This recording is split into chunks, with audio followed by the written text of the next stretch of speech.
السلام علیکم۔ مزید ناولز کے لیے ہمارے چینل کو سبسکرائب کر لیں۔ زرار گھٹنوں میں سر دیے رو رہا تھا۔ زندگی میں پہلی بار رویا تھا وہ ایک لڑکی کی وجہ سے، وہ لڑکی جو اس کی بیوی تھی۔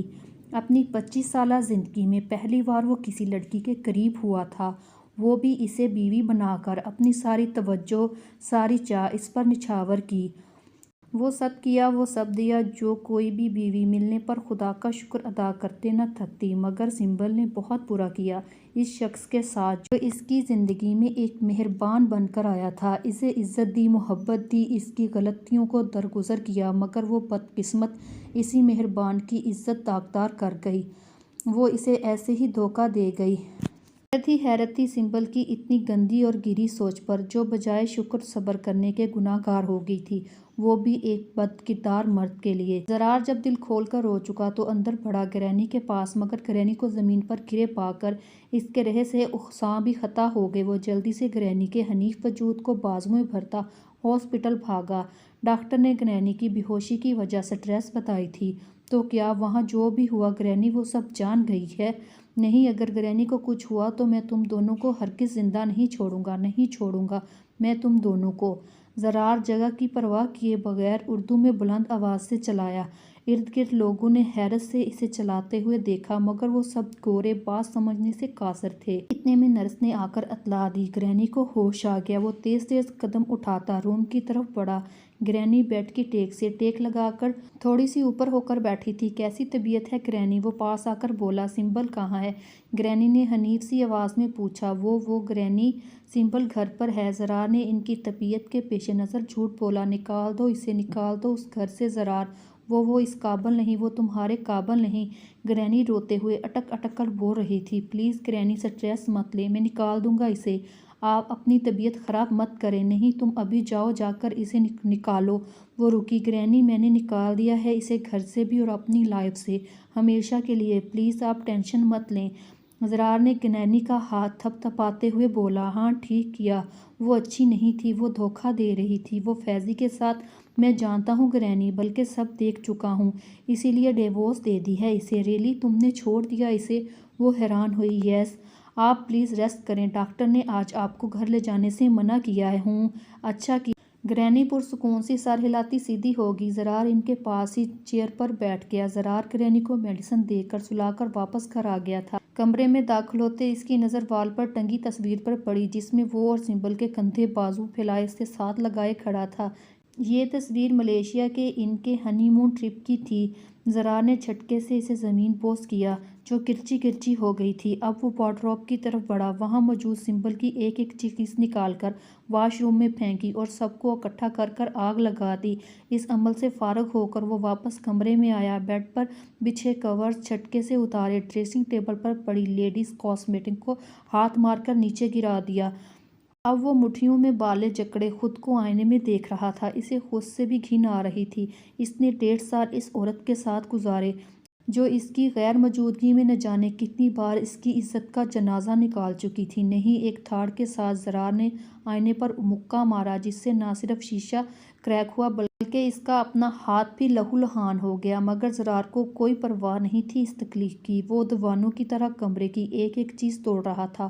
وہ ان سب چیزوں کو توڑ دینا چاہتا تھا جن کو سنبل چھو چکی تھی۔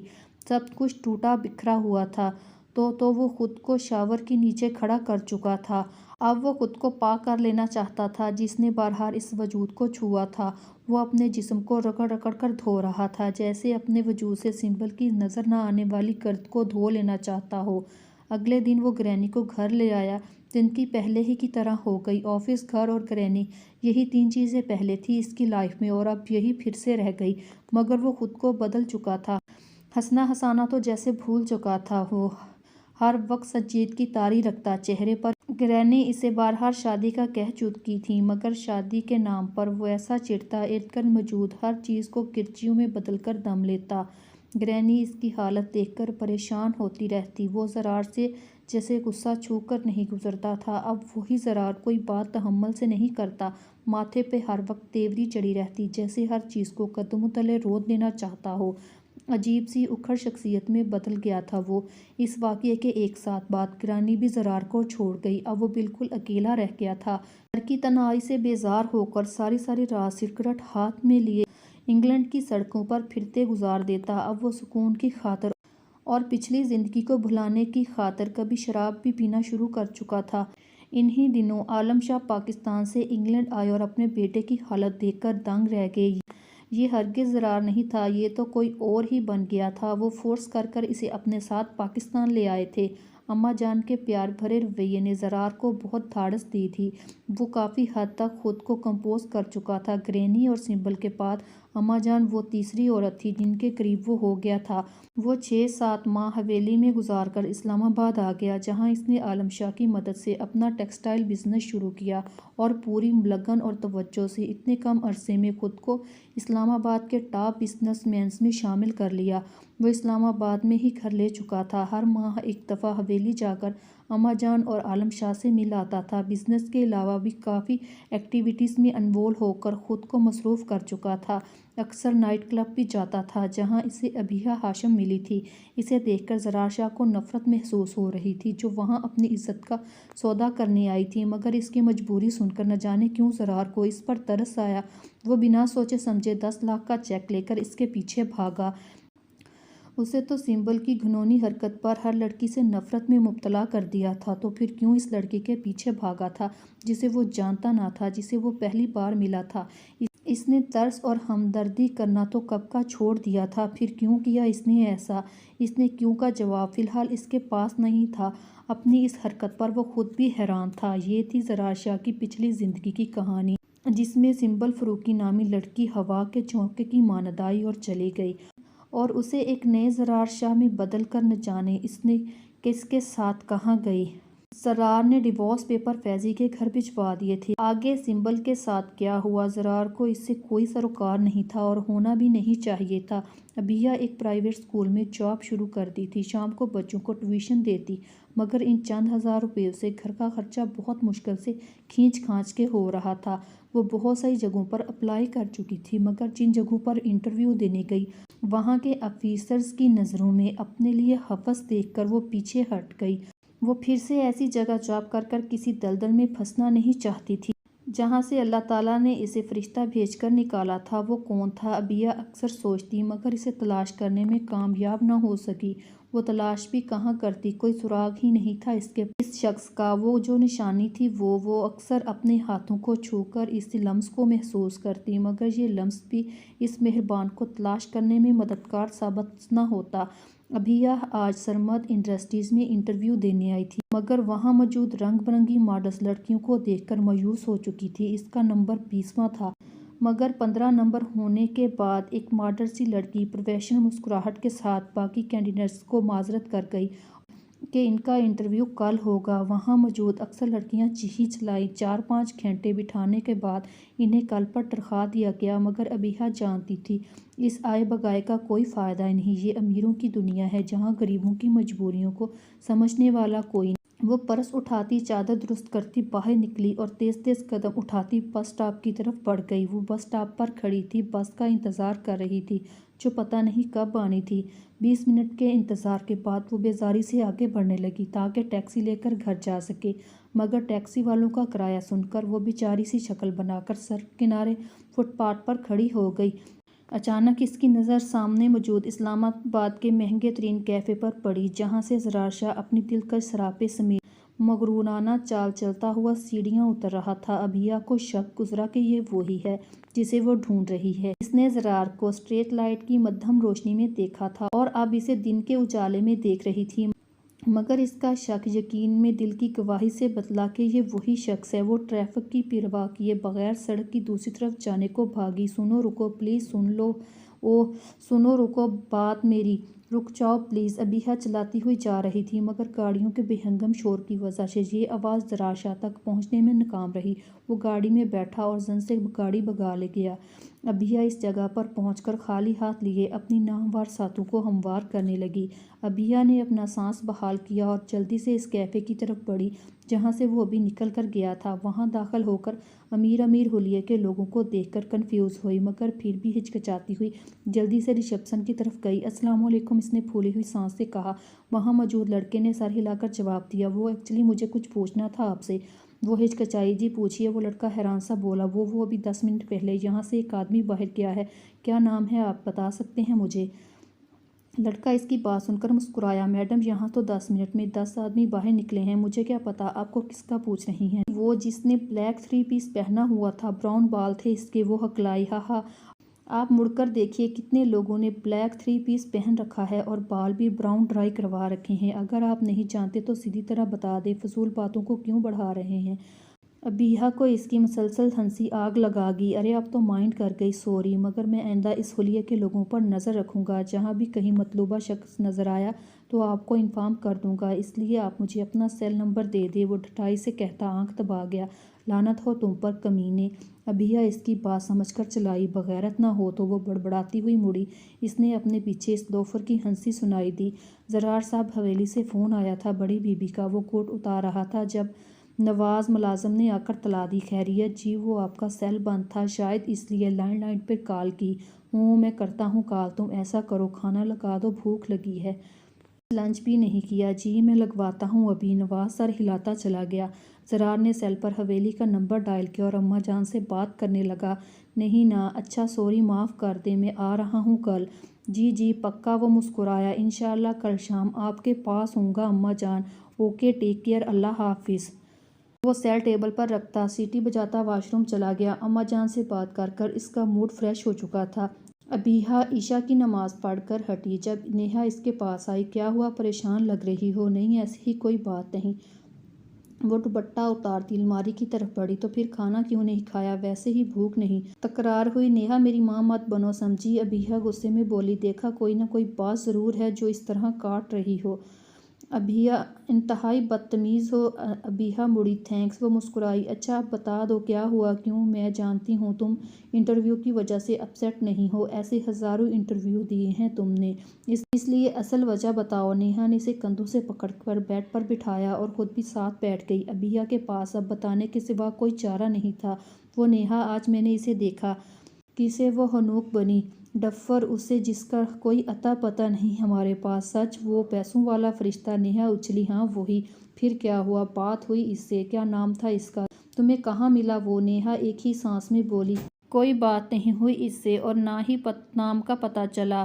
وہ افسردہ سی ہوئی، تو پھر کہ جب تک میں اس کی گاڑی تک پہنچی وہ چلا گیا۔ میری آواز بھی اس تک نہیں پہنچی۔ کیفے سے پتہ کیا، مگر وہاں جو ریسیپشن پر لڑکا تھا وہ بہت ہی بدتمیز تھا، اپنی ہی لائن مارنے لگ گیا، ایڈیٹ۔ ابیہ نے دانت کچکچائے۔ لو جی، اب پھر سے وہی آنکھ مچولی۔ اتنی مشکل سے تو نظر آیا تھا، مگر میں اسے دیکھ کر ارد گرد کی پرواہ کیے بغیر چلاتی بھاگی اس کے پیچھے، مگر وہ لینڈ لارڈ اپنی چمچماتی گاڑی میں بیٹھا اور چلا گیا۔ میرا گلا ابھی تک دکھ رہا ہے چلانے کی وجہ سے، لوگ بھی مجھے پاگل سمجھ رہے ہوں گے۔ گولی مارو لوگوں کو، پر بیا اب کہاں سے ڈھونڈیں گے ہم اسے؟ جب سے امی کو پتہ چلا ہے وہ اٹھتے بیٹھتے اس نامعلوم کو ہی یاد کرتی رہتی ہیں۔ ہمیں تو کوئی ایسی جگہ بھی نہیں پتہ جہاں کنفرم ہو جائے وہ جاتا ہے، نیہا پریشانی سے بولی۔ مگر نیہا کی بات پر ابیہ کو اس نامعلوم شخص کی موجودگی والی جگہ کا سراغ مل چکا تھا۔ جی ہاں، ابیہ کے دماغ میں نائٹ کلب کا خیال آیا۔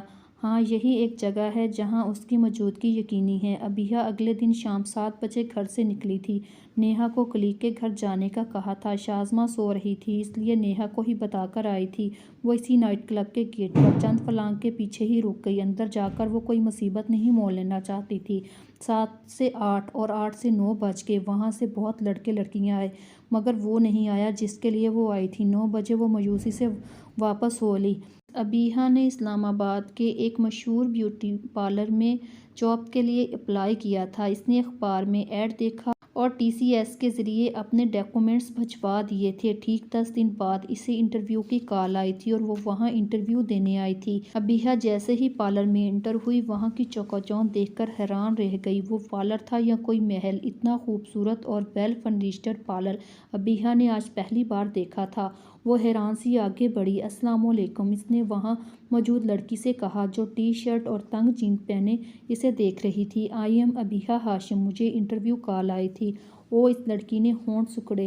تو تم ہو ابیہا ہاشم؟ وہ اس کے حلیے پر تسخیرانہ نظر ڈالتی مسکرائی۔ جی اوکے فائن، سٹ دیئر اینڈ ویٹ۔ میم ابھی نہیں آئیں، وہ روکھے انداز میں کہہ کر اپنے سیل میں بزی ہوگی۔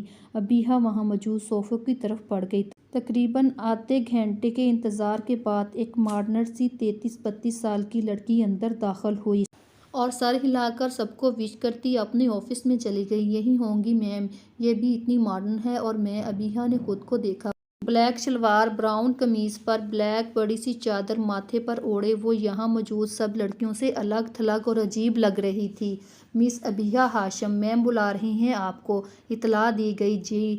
ابیہا مرے مرے قدم اٹھاتے آفس گئی جہاں موجود میم نے چند پیشروانہ سوالات کیے۔ جی تو مس ابیہا ہاشم، آپ کی ایجوکیشن اور ایکٹیویٹیز بٹ وہ رکی۔ ایکچولی ابیہا، آپ کو خود میں تھوڑا سا چینج لانا ہوگا۔ مثلاً ابیہا سمجھ تو گئی تھی مگر پھر بھی اس کے منہ سے سننا چاہتی تھی، آپ کو اپنی ڈریسنگ پر تھوڑی بدلنی ہوگی۔ بس وہ مسکرائی۔ سوری میم، میں نہ تو دوپٹہ اتار کر پھر سکتی ہوں اور نہ ہی تنگ جینز پہن کر خود کو شو آف کروا سکتی ہوں، اس لیے آپ اپنی ریکوائرمنٹ کے مطابق کسی اور کو ہائر کر لیں۔ ابیہا بات ختم کرتی کھڑی ہوئی۔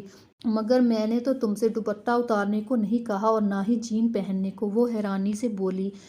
کہا نہیں پر کہنا تو چاہ رہی تھی نا۔ دیکھو ابیہا، مجھے واقعی پڑھے لکھے اور سنسیئر اسٹاف کی ضرورت ہے۔ جہاں جو لڑکیاں پہلے موجود ہیں وہ ماڈرن ضرور ہیں مگر محنتی نہیں، اسی لیے میں تمہیں اپائنٹ کرنا چاہتی ہوں۔ تمہارے حلیے سے مجھے کوئی اعتراض نہیں مگر اس چادر کی بجائے اگر دوپٹے سے خود کو کور کر لو گی تو بری نہیں لگو گی۔ پے اور ٹائم بھی ڈسکس ہو جائے گا اگر تم ایگری ہو تو۔ وہ پینسل گھماتی ابیہا کو دیکھ کر بولی۔ ابیہا سر ہلاتی واپس چیئر پر بیٹھ گئی۔ آئلہ میم نے سیلری اور ٹائم ڈسکس کرنے کے بعد ابیہا کو اوکے کیا اور 2 دن بعد وہاں جاب شروع کرنے کا کہا۔ ابیہا شکریہ ادا کرتی واپسی کے لیے نکلی مگر جاتے جاتے اس کلب کے سامنے آنا نہ بھولی جہاں وہ وقفے سے 4 دفعہ آ چکی تھی مگر وہ نہیں آیا۔ آج بھی وہ مایوسی سے واپس لوٹ آئی تھی۔ زرار بیٹا، شادی کر لو، کب تک یوں ہی چھڑے چھانٹ پھرتے رہو گے؟ اماں جان نے پاس بیٹھے زرار کے کندھے پر ہاتھ رکھ کر کہا۔ اماں جان، میں جب بھی آتا ہوں آپ شادی کی بات کرتی ہیں، اس لیے یہاں کم آنے لگا ہوں اور اس کی بھی شکایت ہے آپ کو۔ وہ روٹھا سا بولا۔ میری جان سمجھو میری بات کو، مجھے شادی نہیں کرنی۔ کیسے سمجھاؤں آپ کو؟ مجھے اپنی زندگی میں اب کسی کی ضرورت نہیں۔ دیکھیں آج نہیں تو کل ضرورت ہے مگر مزید چند سال گزرنے پر تجھے تیری گھر والی اور بچوں کی ضرورت محسوس ہوگی، تب کیا کرے گا؟ اوف اماں جان، یہ گھر والی کیا ہوتا ہے؟ وہ لفظ گھر والی سن کر محظوظ ہوا۔ چل مجھے باتوں میں مت لگا، مان جا میری بات زرار، وہ بضد ہوئی۔ اماں جان پلیز، ابھی نہیں، ابھی دل نہیں مانتا۔ جب مجھے لگے گا اب مجھے شادی کر لینی چاہیے تو آئی پرومس کر لوں گا۔ ہاں بوڑھا ہو کر کرے گا مگر تب کوئی تجھے اپنی لڑکی نہیں دے گا، سمجھے؟ اماں جان نے تپ کر کہا۔ ان کے تپنے پر وہ قہقہ لگا کر ہنس پڑا۔ ارے بھئی کیا ہو رہا ہے؟ عالم شاہ مسکراتے ہوئے اماں جان کے کمرے میں داخل ہوئے۔ کچھ نہیں، تیرے اس لاڈلے کو شادی کا کہہ رہی تھی، وہ زرار کو دیکھ کر ناراضگی سے بولی۔ تو پھر مانا کہ نہیں؟ وہ مسکرائے۔ میری تو نہیں مان رہا، تم کہہ لو مان جائے تو۔ زرار اماں ٹھیک کہہ رہی ہیں، اب تمہیں شادی کر لینی چاہیے۔ اس واقعے کو گزرے 5 سال ہونے والے ہیں اور ضروری نہیں کہ ہر عورت ایک جیسی ہو۔ ایک بار اپنا اعتبار تو بحال کرو، سب ٹھیک ہو جائے گا بیٹا۔ عالم شاہ نے بھی پیار سے سمجھایا۔ پلیز ڈیڈ، مجھے فورس مت کریں، مجھے شادی نہیں کرنی۔ اٹس فائنل، وہ سنجیدگی سے کہتا کمرے سے نکل گیا۔ کیسی ناہنجار لڑکی تھی وہ جو میرے بچے کو بے اعتباری کا روگ لگا گئی۔ کیسے گزارے گا اب وہ زندگی اکیلے؟ پہلے ایک بیٹی کا غم سینے میں دبائے بیٹھی ہوں اور اب پوتے کا غم، وہ افسردہ ہوئی۔ اماں پریشان مت ہو، سب ٹھیک ہو جائے گا۔ عالم شاہ نے ماں کا ہاتھ تھام کر، کب ٹھیک ہو جائے گا؟ جب میری آنکھیں ہمیشہ کے لیے بند ہو جائیں گی۔ اماں پلیز فکر مت کریں، ہم ڈھونڈ لیں گے اسے۔ ہاں عالم، ڈھونڈ لو اسے، میں مرنے سے پہلے اس کا چہرہ دیکھنا چاہتی ہوں، اس سے ملنا چاہتی ہوں۔ وہ رو دی۔ عالم شاہ نے ماں کے کمزور وجود کو بازوؤں کے حلقے میں لیا۔ ابھیا نے اسکول کی جاب چھوڑ کر پالک کی جاب کر لی۔ وہ دوپہر 12 بجے جاتی اور رات کو 10 بجے آتی۔ پک اینڈ ڈراپ اور اچھا سیلری پیکج مل گیا اسے اس جاب سے۔ شازمہ نے منع کیا تھا، رات کو وہاں کام کرنا مناسب نہیں، مگر ابھیا نے ماں کو مطمئن کر لیا۔ پارلر کی لڑکیوں سے اس نے زیادہ میل جول نہیں کیا تھا، سب اپنے کام سے کام رکھتی تھیں۔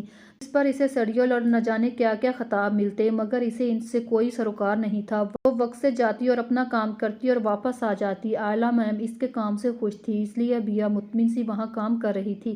میم آج مجھے جلدی گھر جانا ہے، اس لیے 9 بجے آف مل سکتا ہے؟ ابھیا میم آئلہ کے آفس میں چھٹی لینے آئی تھی۔ خیریت؟ جی میم۔ اوکے، بٹ جاؤ گی کیسے؟ وین تو سب لڑکیوں کو لے کر 10 بجے نکلے گی۔ جی میم، میں ٹیکسی سے چلی جاؤں گی۔ Okay fine, you can go. وہ مسکرائی۔ تھینکس میم۔ ابھیا شکریہ ادا کرتی چادر اوڑھتی باہر چلی گئی۔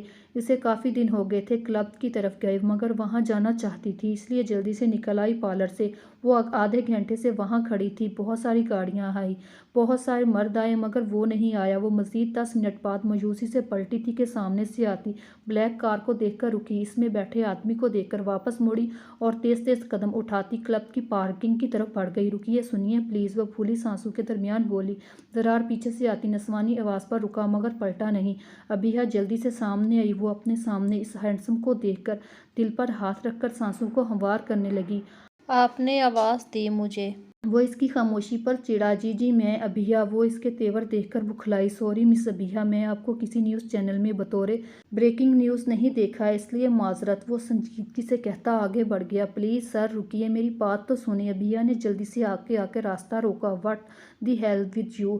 وہ اس کے راستہ روکنے پر سیخپا ہوا۔ سوری پلیز، میری بات نہیں سنی مجھے کوئی بات۔ ہٹو سامنے سے۔ زرار نے اس کے بازو پکڑ کر ہٹایا۔ ابھیا کو اس کا دیا پہلا لمس نہیں بھولا تھا، اب وہ اسی ہاتھوں سے اسے بازو سے پکڑا تھا اور اسی لمس میں گم وہ وہاں کھڑی رہ گئی۔ او میڈم، راستے میں کیوں کھڑی ہو؟ راستہ چھوڑ کر کھڑی ہو، گن مین نے کرخت آواز میں کہا۔ ابھیا ہوش میں آتی راستے سے ہٹی۔ وہ سنو، ابھی جو اندر گئے ہیں ان کا نام کیا ہے؟ کون؟ زرار شاہ صاحب؟ ہاں، وہ جو ابھی یہاں میرے ساتھ کھڑے تھے وہ زرار صاحب تھے۔ مجھے ان کا ایڈریس مل سکتا ہے؟ او بی بی، جو بھی مانگنا تھا ان سے مانگ لیتی، میں نہیں جانتا، جاؤ وقت مت ضائع کرو، وہ اکتاتا کہتا واپس اپنی جگہ پر چلا گیا۔ ابھیا سوچ میں پڑ گئی، آیا واپس چلی جائے اندر؟ اگر واپس چلی گئی تو پھر اسے زرار شاہ کو کہاں ڈھونڈ پائے گی؟ مجھے اندر جا کر ایک بار بات کر لینی چاہیے، پھر پتہ نہیں ملے یا نہیں ملے۔ ابھیا سوچتی آگے بڑھی۔ وہ حنوک سی وہاں ارد گرد دیکھتی آگے بڑھ رہی تھی۔ زرار نے سگریٹ کا کچ لگاتے ہوئے اسے دیکھ لیا تھا۔ ایڈیٹ یہاں آ گئی، وہ پہچان تو چکا تھا، مگر وہ اسے شو نہیں کرنا چاہتا تھا۔ ابھیا کی نظر اس پر پڑی۔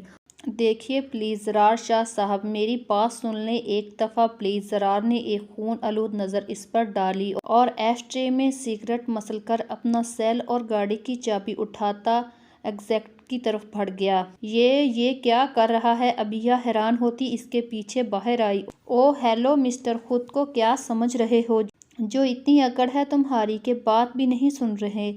ابھیا لحاظ بلا طاق رکھتی اس کے پاس آ کر چلائی، تو کون کہہ رہا ہے بات کرو؟ وہ بھی دو بدو بولا۔ میں ہی پاگل تھی جو پچھلے 6 ماہ سے تم جیسے بدتمیز کو ڈھونڈ رہی تھی۔ ایگزیکٹلی، تم مجھے پاگل ہی لگ رہی ہو، اگر کہتی ہو تو میں تم کو پاگل خانے ڈراپ کر سکتا ہوں۔ زرار نے فرصت سے بازو باندھے گاڑی کی پشتے ٹیک لگائے اس کو دیکھ کر پوچھا، تم پاگل ہو؟ تمہیں کسی سائیکیٹرسٹ کی ضرورت ہے، اس لیے مجھے چھوڑنے کی بجائے خود جاؤ وہاں۔ وہ بلند آواز میں چلائی۔ زرار آج نہ جانے کتنے عرصے بعد کسی لڑکے کو دیکھ کر مسکرایا تھا، وہ بھی غصے سے اس کے پھولے ہوئے منہ کو دیکھ کر۔ میں جوک نہیں سنا رہی تمہیں، وہ اس کھڑوس کی مسکراہٹ دیکھ کر چڑھی، مگر جوکر لگ رہی ہو ضرور، وہ کھل کر مسکرایا۔ میں یہاں تمہارا شکریہ ادا کرنے آئی تھی۔ کس لیے؟ تم نے اس روز مجھے چیک دے کر مجھ پر بہت بڑا احسان کیا تھا زرار شاہ، اور میں اسی کا شکریہ ادا کرنا چاہتی تھی۔ اوکے، کر چکی، اب جاؤ۔ وہ گلاسز پہنتا گاڑی انلاک کرتا ڈرائیونگ سیٹ پر بیٹھا۔ رکیے پلیز، میری بات تو، وہ ابھی بھی رہتی ہے کوئی بات؟ وہ تیوری چڑھا کر بولا۔ جی وہ میں آپ کے پیسے لوٹانا چاہتی ہوں۔ وہ جلدی سے بولی۔ تو لوٹا دو، لاپرواہی سے کہا گیا، مگر کہاں؟ میرا مطلب ہے آپ کا کوئی ایڈریس یا فون نمبر؟ ان کی ضرورت نہیں، تم اکثر یہاں آتی رہتی ہوگی۔ زرار نے کلب کی طرف اشارہ کیا۔ میں بھی آتا ہوں یہاں، یہیں لوٹا دینا۔ یہ کہہ کر دروازہ بند کرتا گاڑی لے کر بھڑ گیا۔ پیچھے ابھیا اس کی بات کا محفوظ سمجھتی ساکت تھی۔ کیا وہ مجھے ایسی لڑکی سمجھ رہا ہے؟ مزید ناولز کے لیے ہمارے چینل کو سبسکرائب کر لیں۔ اگر ویڈیو پسند آئی ہو تو ویڈیو کو لائک اور شیئر کریں، چینل کو سبسکرائب کریں۔ شکریہ۔